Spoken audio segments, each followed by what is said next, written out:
Over the last month or so, your comments have come thick and fast, and to be honest, I've actually learnt a thing or two, I really have. Part of the reason why I started this channel. Barry Hughes says on Theresa May's rule-based order, which she repeatedly said at the Lord Mayor's Banquet, "Tony, I am sick and tired of all this Russia phobia. Who's trying to start trouble here?" Sky News this afternoon described Russia as the enemy. As far as I'm concerned, all of this is a distraction to keep our minds off the mess this country is in. But at what cost? I think you're right, Barry. It may well be a distraction, which is probably why she is now mentioning this rule-based order. There is so much going on at the moment. They think it will go unnoticed by us. Colin Monday said in a comment on the Brexit divorce settlement, "What do you think 40 is in a year of UK taxes? Everyone is so stupid. Money is used to heat a conflict. Peanut butter in a jar of lies."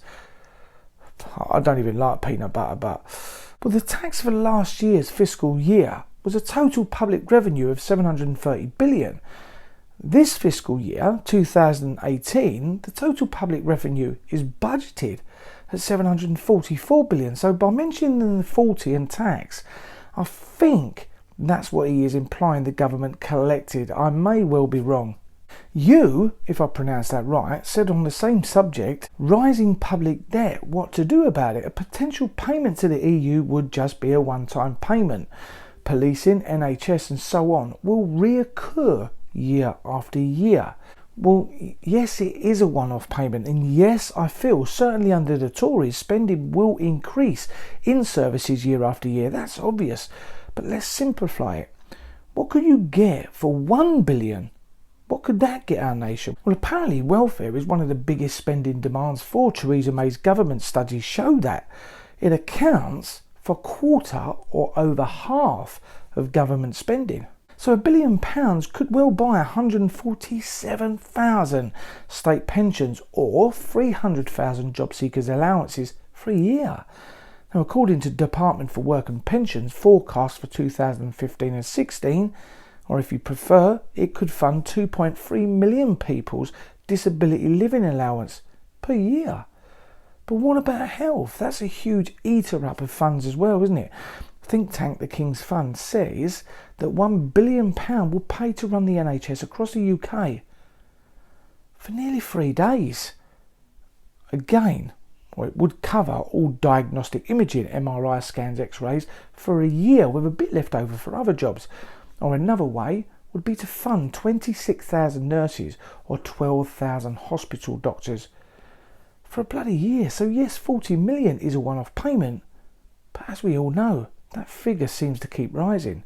Now, I asked the question, why do people get so passionate about football but not about making changes to our nation for the better? Joseph Brown says the sad thing is, like the Twilight Zone, they come out of the terraces and they wonder where their country has gone. I happen to think we will look back, and a lot of us will be like that, unfortunately. Now, I've started to ask on here, do you think we will have an early election? Well, Rich Turner Music says, I can't see a general election happening before Christmas. Maybe not. But the Tories only have so much left in the tank before they run out of chances, and that's true. They've had enough chances already. He goes on, this really is worse than major. I think there will be a general election in spring 2018. Good call. It will be very welcome, and Labour will gain a majority in the Commons. Maybe they will. Quite frankly, they cannot do any worse, surely, can they? Keep them coming. Tell people about this channel, get their opinions and then add them on here. This is the only way we can make changes for the better. Not just for now, but for generations to come. Pie in the sky? You may think so. Worth a try though, isn't it? Thanks for watching this comment video. See you in the next upload. Bye bye for now.